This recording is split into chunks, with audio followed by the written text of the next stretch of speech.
Islam mengajar manusia bahawa satu-satunya yang mesti mereka patuhi dalam setiap keadaan ialah pencipta dan pemelihara mereka, Allah yang Maha Tinggi. Surah 2 Al-Baqarah, ayat 163. Dan Tuhan kamu ialah Tuhan yang satu. Tiada Tuhan yang berhak disembah, melainkan Dia.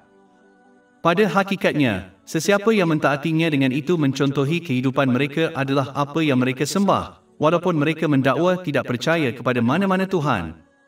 Manusia telah dicipta dengan cara di mana mereka mesti mematuhi dan mengikuti sesuatu. Sama ada sesuatu ini adalah orang lain, media sosial, fashion, budaya atau keinginan mereka sendiri. Surah 25 Al-Furqan, ayat 43. Adakah kamu melihat orang yang menjadikan keinginannya sebagai Tuhannya sendiri? Apa sahaja atau sesiapa yang dipatuhi dan diikuti oleh seseorang itu adalah yang mereka sembah. Oleh itu, umat Islam mesti menyokong pernyataan iman mereka secara lisan dengan tindakan dengan ikhlas mentaati Allah yang Maha Tinggi dalam setiap keadaan di atas semua perkara lain. Ini melibatkan penggunaan berkat yang telah diberikan kepada mereka dengan cara yang diredai oleh Allah Ta'ala, seperti yang digariskan dalam Al-Quran dan tradisi Nabi Muhammad, selawat dan salam ke atas baginda. Orang yang bersikap demikian akan diberikan ketenangan jiwa dan kejayaan oleh Yang Maha Pengasih. Surah 2 Al-Baqarah, ayat 163. Dan Tuhan kamu ialah Tuhan yang satu. Tiada Tuhan yang berhak disembah, melainkan Dia, yang Maha Pemurah lagi Maha Penyayang. Dan surah 16 An-Nahl, ayat 97. Barang siapa yang mengerjakan amal saleh, baik laki-laki maupun perempuan dalam keadaan beriman, maka sesungguhnya akan kami berikan kepadanya kehidupan yang baik, dan sesungguhnya akan kami beri balasan kepada mereka dengan pahala yang lebih baik dari apa yang telah mereka kerjakan. Manakala, orang yang menolak keesaan Allah, yang Maha Tinggi, dan sebaliknya mentaati dan menyembah perkara-perkara lain akan kehilangan rahmat yang diperlukan untuk memperoleh ketenangan fikiran dan kejayaan di kedua-dua dunia, walaupun mereka memiliki seluruh dunia dan mengalami detik-detik keseronokan dan hiburan, kerana tiada siapa yang dapat lari dari kawalan dan kekuasaan Allah Ta'ala. Bab 9 At-Taubah, ayat 82. Maka hendaklah mereka ketawa sedikit dan kemudian menangis banyak sebagai pembalasan terhadap apa yang telah mereka usahakan. Bab 20 Taha, ayat 124-126. Dan barang siapa yang berpaling dari peringatanku, maka sesungguhnya baginya penghidupan yang sempit, dan kami akan mengumpulkannya pada hari kiamat dalam keadaan buta. Dia akan berkata, "Ya Tuhanku, mengapa Engkau menghimpunkan aku dalam keadaan buta, padahal aku dahulunya adalah seorang yang melihat?" Allah berfirman, "Demikianlah telah datang kepadamu ayat-ayat kami, maka kamu melupakannya, dan demikian pula kamu pada hari ini dilupakan." Surah 2 Al-Baqarah, ayat 163. Dan Tuhan kamu ialah Tuhan yang satu. Selepas membincangkan kedurhakaan Bani Israel dan hukuman mereka dalam ayat-ayat sebelumnya, walaupun mereka mengaku sebagai kekasih Allah Ta'ala menjelaskan bahawa Tuhan yang sama yang menghukum Bani Israel kerana kemaksiatan mereka, juga akan menghukum mana-mana masyarakat lain, seperti masyarakat Islam, jika mereka berterusan melakukan kemaksiatan kepadanya juga, kerana peraturan dan tradisi Allah Ta'ala adalah universal untuk setiap masyarakat. Surah 33 Al-Ahzab, ayat 62. Inilah jalan Allah yang telah ditetapkan dengan orang-orang yang terdahulu, dan kamu tidak akan dapati di jalan Allah suatu perubahan. Oleh itu, umat Islam hendaklah menghindari sikap sesat dengan meyakini bahawa mereka lebih tinggi daripada umat-umat terdahulu sehingga berkelakuan seolah-olah peraturan Allah Ta'ala tidak berlaku bagi mereka, kerana ini membawa kepada angan-angan kepada Allah Ta'ala, tidak berharap kepadanya. Belas kasihan. Berharap kepada rahmat Allah Ta'ala sentiasa terikat dengan ketaatannya yang tulus di mana seseorang itu berusaha untuk menggunakan nikmat yang telah dikurniakan dengan cara yang diredainya, seperti yang digariskan dalam ajaran Islam, kemudian berharap agar Allah Ta'ala mengabulkan mereka rahmat dan keampunan di kedua-dua alam.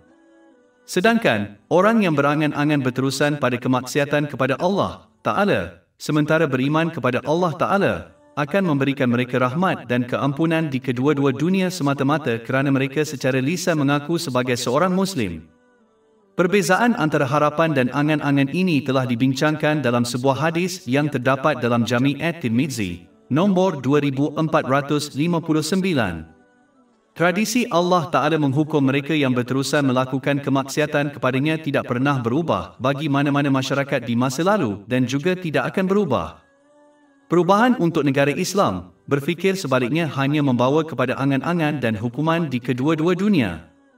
Surah 2 Al-Baqarah, ayat 163. Dan Tuhan kamu ialah Tuhan yang satu. Tiada Tuhan yang berhak disembah, melainkan Dia, yang Maha Pemurah lagi Maha Penyayang. Ayat ini juga menunjukkan bahawa sebagai sebab penciptaan makhluk adalah untuk memberi rahmat kepada mereka. Mendapatkan rahmat ini lebih mudah daripada mendapat kemurkaan dan kemurkaan Allah Ta'ala. Maksudnya, setiap orang mempunyai kemampuan untuk mendapatkan rahmat Allah Ta'ala, untuk mendapatkan ketenangan jiwa di kedua-dua alam, kerana ia hanya memerlukan seseorang untuk menggunakan nikmat yang telah dikurniakan itu dengan cara yang diredai Allah Ta'ala, sebagaimana yang digariskan dalam ajaran Islam. Allah Ta'ala kemudian menjelaskan beberapa tanda di alam semesta yang dengan jelas menunjukkan keesaannya. Surah 2 Al-Baqarah, ayat 163-164. Dan Tuhan kamu ialah Tuhan yang satu. Tiada Tuhan yang berhak disembah, melainkan Dia, yang Maha Pemurah lagi Maha Penyayang. Sesungguhnya dalam penciptaan langit dan bumi.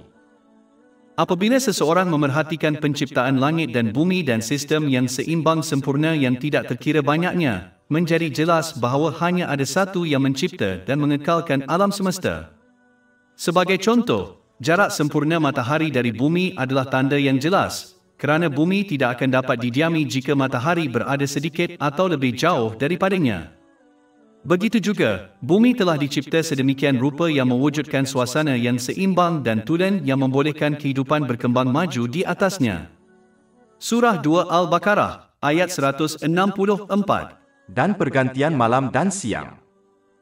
Masa menyempurnakan siang dan malam serta panjangnya yang berbeza-beza sepanjang tahun membolehkan orang ramai memperoleh manfaat maksimum daripadanya. Jika hari-hari lebih panjang, orang akan menjadi letih kerana waktu yang panjang. Sekiranya malam lebih panjang, manusia tidak mempunyai masa yang cukup untuk mencari rezeki dan perkara lain yang bermanfaat, seperti ilmu. Jika malam lebih pendek, maka orang ramai tidak akan dapat berehat secukupnya untuk mendapatkan kesihatan yang optimum. Perubahan kepada tempoh siang dan malam juga akan menjejaskan tanaman, yang akan memberi kesan buruk kepada penyediaan manusia dan haiwan. Hakikat bahawa siang dan malam serta sistem seimbang lain dalam alam semesta beroperasi dalam harmoni yang sempurna juga jelas menunjukkan keesaan Allah yang Maha Tinggi, kerana banyak Tuhan akan menginginkan perkara yang berbeza, yang akan membawa kepada kekacauan dalam alam semesta. Surah 21 Al-Anbiya, ayat 22. Sekiranya ada pada mereka langit dan bumi Tuhan-Tuhan selain Allah, nescaya binasalah keduanya. Surah 2 Al-Baqarah, ayat 164. Dan juga kapal-kapal yang berlayar di laut membawa apa yang memberi manfaat kepada manusia, dan apa yang diturunkan Allah dari langit hujan. Apabila seseorang memerhatikan kitaran air yang seimbang sempurna, ia juga jelas menunjukkan pencipta. Air dari laut menyejat, naik dan kemudian terkondensasi untuk menghasilkan hujan berasik yang turun ke atas pergunungan. Pergunungan ini menetralkan hujan berasik supaya manusia dan haiwan boleh menggunakannya. Sekiranya terdapat sebarang perubahan pada sistem yang seimbang sempurna ini, ia akan membawa kepada bencana kepada manusia dan haiwan di bumi. Garam di laut menghalang makhluk mati di dalam lautan daripada mencemarinya. Sekiranya lautan dibiarkan tercemar, maka kehidupan laut tidak akan mungkin berlaku dan kekotoran dari lautan akan menimpa kehidupan di darat juga. Air di dalam lautan dan lautan telah dicipta sedemikian rupa sehingga hidupan laut boleh berkembang di dalamnya manakala kapal berat boleh berlayar di atasnya. Jika komposisi air sedikit berbeza, ketidakseimbangan akan berlaku yang akan menyebabkan sama ada hidupan laut berkembang maju di dalam air atau membenarkan kapal berlayar di atasnya, tetapi kedua-duanya tidak akan dapat dilakukan pada masa yang sama. Malah sehingga hari ini, pengangkutan melalui laut masih merupakan bentuk pengangkutan yang paling biasa digunakan di seluruh dunia. Oleh itu keseimbangan sempurna ini penting untuk kehidupan di bumi. Surah 2 Al-Baqarah, ayat 164. Dan apa yang diturunkan Allah dari langit, hujan, yang menghidupkan dengan air itu bumi sesudah matinya. Menafikan kemungkinan manusia dibangkitkan pada hari kiamat adalah dakwaan yang aneh apabila terdapat banyak contoh kebangkitan yang berlaku sepanjang hari, bulan dan tahun. Sebagai contoh, Allah Ta'ala menggunakan hujan untuk menghidupkan tanah yang tandus dan menyebabkan benih yang mati keluar hidup-hidup untuk memberi rezeki kepada makhluk. Begitu juga, Allah yang Maha Tinggi boleh dan akan menghidupkan benih yang mati bernama manusia, yang dikuburkan di bumi, seperti benih yang mati yang tumbuh untuk hidup. Perubahan musim jelas menunjukkan kebangkitan. Sebagai contoh, semasa musim sejuk, daun pokok mati dan gugur dan pokok itu kelihatan tidak bermaya. Tetapi pada musim lain, daun tumbuh sekali lagi dan pokok itu kelihatan penuh dengan kehidupan. Kitaran bangun tidur semua makhluk adalah satu lagi contoh kebangkitan. Tidur adalah saudara kematian, kerana panca indera orang yang tidur terputus. Kemudian Allah Ta'ala mengembalikan roh seseorang kepada mereka jika ditakdirkan untuk terus hidup dan menghidupkan orang yang sedang tidur itu sekali lagi. Bab 39 Az-Zumar, ayat 42. Allah mengambil jiwa ketika matinya, dan jiwa yang tidak mati ketika tidur. Kemudian Dia memelihara orang-orang yang telah Dia tetapkan kematiannya, dan melepaskan yang lain untuk tempoh yang ditentukan. Sesungguhnya pada yang demikian itu benar-benar terdapat tanda-tanda bagi kaum yang berfikir. Merenungkan contoh-contoh ini dan banyak lagi dengan jelas menunjukkan kemungkinan kebangkitan terakhir pada hari penghakiman. Surah 2 Al-Baqarah, ayat 164. Dan bertebaran di dalamnya setiap jenis makhluk yang bergerak. Evolusi ialah satu bentuk mutasi yang sifatnya tidak sempurna. Tetapi apabila seseorang memerhatikan spesies yang tidak terkira banyaknya, mereka akan mendapati bahawa mereka telah dicipta dengan cara yang seimbang sempurna supaya mereka boleh berkembang maju dalam persekitaran yang mereka tinggali. Sebagai contoh, unta direka untuk menahan suhu tinggi dan pergi untuk jangka masa yang lama, tanpa perlu minum air.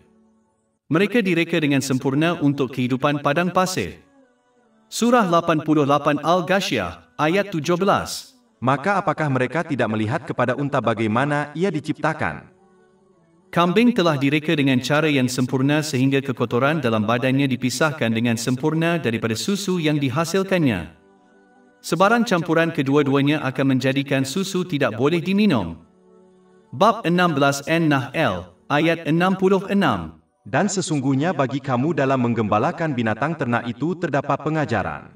Kami memberi kamu minum dari apa yang ada dalam perutnya, antara najis dan darah, susu yang suci, sedap diminum oleh orang yang meminumnya. Setiap spesies telah diberikan jangka hayat tertentu yang menghalang satu spesies mengatasi yang lain. Sebagai contoh, lalat mempunyai jangka hayat yang sangat singkat, 3-4 minggu, dan bertelur sehingga 500 telur. Jika jangka hayatnya lebih lama, maka populasi lalat akan menjadi tidak seimbang dan akan menyebabkan mereka mengatasi semua spesies lain di dunia ini. Manakala, makhluk lain yang mempunyai jangka hayat yang sangat panjang mempunyai keupayaan untuk menghasilkan beberapa anak sahaja. Sekali lagi ini membolehkan populasi mereka menjadi sederhana. Semua ini tidak boleh menjadi satu kemalangan dan proses evolusi tidak dapat menjelaskannya. Surah 2 Al-Baqarah, ayat 164. Dan arahnya angin dan awan menguasai antara langit dan bumi. Angin adalah penting untuk pendebungan angin, yang membolehkan tanaman, tumbuhan dan pokok membiak. Pada hari-hari awal, angin adalah penting untuk perjalanan laut, yang sehingga hari ini adalah cara utama mengangkut barangan ke seluruh dunia. Angin diperlukan untuk memindahkan awan hujan ke lokasi tertentu untuk menyediakan air untuk penciptaan, sesuatu yang mereka tidak boleh hidup tanpanya. Sistem angin yang seimbang yang sempurna diperhatikan di dalam bumi, kerana kekurangan angin akan membawa kepada huru-hara untuk penciptaan dan peningkatan angin juga membawa kepada huru-hara untuk penciptaan. Begitu juga, hujan juga seimbang dengan sempurna, kerana terlalu sedikit hujan membawa kepada kemarau dan kebuluran dan terlalu banyak hujan membawa kepada banjir besar-besaran. Surah 23 Al-Mu'minun, ayat 18. Dan kami telah menurunkan hujan dari langit dengan kadar tertentu, lalu kami letakkan di bumi. Dan sesungguhnya kami benar-benar berkuasa melenyapkannya. Sistem yang seimbang sempurna ini tidak boleh sembarangan dan jelas menunjukkan tangan pencipta. Surah 2 Al-Baqarah, ayat 164. Sesungguhnya dalam penciptaan langit dan bumi, dan silih bergantinya malam dan siang, dan kapal-kapal yang berlayar di lautan membawa manfaat kepada manusia, dan apa yang diturunkan Allah dari langit, hujan, yang menghidupkan bumi sesudah matinya dan menyebarkan padanya segala makhluk yang melata, dan angin dan awan yang dikendalikannya di antara langit dan bumi, adalah tanda-tanda bagi kaum yang menggunakan akal. Orang yang merenung semua sistem yang seimbang sempurna ini tidak boleh menafikan secara logik kewujudan pencipta tunggal yang berkuasa atas segala sesuatu. Di samping itu, apabila seseorang memerhatikan sistem yang seimbang dengan sempurna ini dan yang lain dalam penciptaan langit dan bumi, mereka akan melihat satu perkara utama yang tidak seimbang, iaitu tindakan manusia. Orang yang berbuat baik tidak mendapat pahala sepenuhnya di dunia ini dan orang yang jahat tidak mendapat hukuman sepenuhnya, walaupun mereka dihukum oleh pemerintah. Adalah logik untuk memahami bahawa pencipta tunggal, Allah, yang maha tinggi, yang mengimbangi semua sistem lain dalam alam semesta ini suatu hari nanti juga akan mengimbangi tindakan manusia, perkara utama yang tidak seimbang di dunia ini. Untuk pengimbangan tindakan ini berlaku, tindakan rakyat mesti diakhiri terlebih dahulu. Ini adalah hari kiamat apabila perbuatan manusia akan dinilai dan seimbang selama-lamanya. Tetapi mereka yang telah memutuskan untuk menggunakan berkat-berkat yang telah diberikan kepada mereka mengikut keinginan mereka sendiri dan hidup dengan tata kelakuan yang sesuai dengan keinginan mereka atau keinginan orang lain tidak akan menghargai atau dipengaruhi oleh tanda-tanda dalam alam semesta yang jelas menunjukkan keesaan Allah yang maha tinggi, kepentingan mentaatinya dengan ikhlas dan hari penghakiman yang tidak dapat dielakkan. Surah 2 Al-Baqarah, ayat 164-165 adalah tanda-tanda bagi kaum yang menggunakan akal. Dan di antara manusia ada orang-orang yang menjadikan selain Allah sebagai sekutu baginya. Mereka mencintai mereka sebagaimana mereka mencintai Allah. Apabila seseorang itu gagal untuk mempedulikan tanda-tanda di alam semesta dan yang dibincangkan dalam ajaran Islam, maka mereka pasti akan mematuhi dan menyembah perkara-perkara selain Allah yang Maha Agung, seperti keinginan mereka sendiri, media sosial, fashion, budaya dan manusia. Ini akan menyebabkan mereka menyalahgunakan nikmat yang telah diberikan, yang hanya membawa kepada kesengsaraan, tekanan dan kesusahan di kedua-dua dunia, walaupun mereka memiliki seluruh dunia dan mengalami detik-detik keseronokan dan hiburan. Bab 9 At-Taubah, ayat 82. Maka hendaklah mereka ketawa sedikit dan kemudian menangis banyak sebagai pembalasan terhadap apa yang telah mereka usahakan. Bab 20 Taha, ayat 124-126. Dan barang siapa yang berpaling dari peringatanku, maka sesungguhnya baginya penghidupan yang sempit. Dan kami akan mengumpulkannya pada hari kiamat dalam keadaan buta. Dia akan berkata, "Ya Tuhanku, mengapa engkau menghimpunkan aku dalam keadaan buta, padahal aku dahulunya adalah seorang yang melihat?" Allah berfirman, "Demikianlah telah datang kepadamu ayat-ayat kami, maka kamu melupakannya, dan demikian pula kamu pada hari ini dilupakan."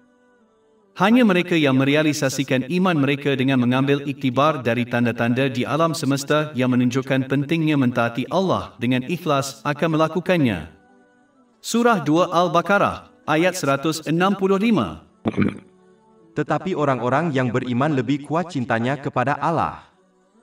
Mereka akan berusaha untuk membuktikan iman mereka melalui tindakan yang melibatkan penggunaan berkat yang telah diberikan kepada mereka dengan cara yang diredainya, seperti yang digariskan dalam Al-Quran dan tradisi Nabi Muhammad, selawat dan salam ke atas baginda. Mereka berkelakuan sedemikian walaupun keinginan mereka bercanggah dengan ajaran Islam kerana mereka tahu melakukan ini adalah yang terbaik untuk mereka. Mereka berkelakuan sebagai pesakit yang bijak yang menerima dan bertindak atas nasihat perubatan doktor mereka kerana mengetahui yang terbaik untuk mereka walaupun pada hakikatnya mereka diberi ubat pahit dan pelan diet yang ketat. Hasilnya, mereka akan diberikan ketenangan jiwa dan kejayaan dalam kedua-dua dunia, walaupun mereka tidak memiliki banyak harta, seperti harta Bab 16 An-Nahl, ayat 97. Barang siapa yang mengerjakan amal saleh, baik laki-laki maupun perempuan dalam keadaan beriman, maka sesungguhnya akan kami berikan kepadanya kehidupan yang baik dan sesungguhnya akan kami beri balasan kepada mereka dengan pahala yang lebih baik dari apa yang telah mereka kerjakan. Surah 2 Al-Baqarah, ayat 165. Dan di antara manusia ada orang yang mengambil selain Allah sebagai sekutu baginya. Mereka mencintai mereka sebagaimana mereka mencintai Allah. Tetapi orang-orang yang beriman lebih kuat cintanya kepada Allah. Ahli kitab mengambil ulama mereka sebagai Tuhan dengan mentaati mereka tanpa pertanyaan dan menganggap pendapat mereka sebagai firman dan perintah Allah Ta'ala. Bab 9 At-Taubah, ayat 31. Mereka, ahli kitab, menjadikan ulama dan rahib mereka sebagai Tuhan selain Allah. Malangnya, ini sering berlaku di kalangan umat Islam yang secara membuta tuli mengikuti dan meniru guru kerohanian mereka dan latihan kerohanian yang mereka tetapkan daripada berpegang pada cara yang diperintahkan oleh Allah yang Maha Tinggi, cara Al-Quran dan tradisi Nabi Muhammad, selawat dan salam ke atasnya. Dan selawat ke atasnya. Bab 3 Ali Imran, ayat 31. Katakanlah jika kamu mencintai Allah, ikutilah aku. Niscaya Allah mengasihi kamu dan mengampuni dosa-dosa kamu. Seorang Muslim hendaklah mengelak daripada bersikap seperti lembu dan sebaliknya menggunakan akal yang telah diberikan kepada mereka untuk mempelajari dan mempelajari ajaran dua sumber hidayah, iaitu Al-Quran dan hadis Nabi Muhammad, selawat dan salam ke atasnya. Bukannya mengikut membuta tuli kepada orang yang kelihatan benar. Sebenarnya, semakin seseorang itu mengikuti dan mentaati sumber-sumber ilmu agama yang lain, semakin kurang mereka akan mengikuti dan mentaati dua sumber hidayah itu, yang seterusnya membawa kepada kesesatan. Inilah sebabnya mengapa Nabi Muhammad, selawat dan salam ke atasnya, telah memperingatkan dalam sebuah hadis yang terdapat dalam Sunan Abu Daud, nombor 4606, bahawa apa-apa perkara yang tidak berakar pada dua sumber hidayah akan ditolak oleh Allah Ta'ala. Allah Ta'ala kemudian memperingatkan orang-orang yang durhaka kepadanya, dengan menyalahgunakan nikmat yang telah diberikan kepada mereka, bahawa mereka tidak akan pernah dapat melepaskan diri dari akibat perbuatan mereka di dunia atau di akhirat, sebagaimana Allah Ta'ala menguasai segalanya. Perkara-perkara, termasuk hati rohani mereka, tempat tinggal ketenangan fikiran. Surah 2 Al-Baqarah, ayat 165. Dan seandainya orang-orang yang zalim itu mengetahui bahawa apabila mereka melihat azab, mereka akan yakin bahawa segala kekuatan itu kepunyaan Allah dan bahawa Allah amat berat siksanya. Seperti yang dinyatakan sebelum ini, hukuman ini akan bermula di dunia ini di mana perkara-perkara duniawi yang dimiliki seseorang menjadi sumber tekanan, kesengsaraan dan kesusahan bagi mereka. Mereka akan berpindah dari satu tekanan ke tekanan seterusnya dan menjalani kehidupan yang gelap dan sempit, walaupun mereka mengalami detik-detik keseronokan dan hiburan. Bab 9 At-Taubah, ayat 82. Maka hendaklah mereka ketawa sedikit dan kemudian menangis banyak sebagai pembalasan terhadap apa yang telah mereka usahakan. Kerana kelalaian mereka, mereka tidak akan dapat menghubungkan sebab kemurungan dan kesengsaraan mereka dengan kemaksiatan mereka kepada Allah Ta'ala. Akibatnya, mereka akan menyalahkan perkara yang salah dalam hidup mereka, seperti beberapa kawan baik dan saudara mara yang mereka miliki. Ini akan menyebabkan mereka membuang unsur-unsur yang baik ini dari kehidupan mereka, yang seterusnya hanya membawa lebih banyak kesengsaraan dan tekanan kepada mereka. Dan apa yang menanti mereka di akhirat adalah lebih pahit dan bencana. Bab 20 Taha, ayat 124-126. Dan barang siapa yang berpaling dari peringatanku, maka sesungguhnya baginya penghidupan yang sempit, dan kami akan mengumpulkannya pada hari kiamat dalam keadaan buta. Dia akan berkata, "Ya Tuhanku, mengapa engkau menghimpunkan aku dalam keadaan buta, padahal aku dahulunya adalah seorang yang melihat?"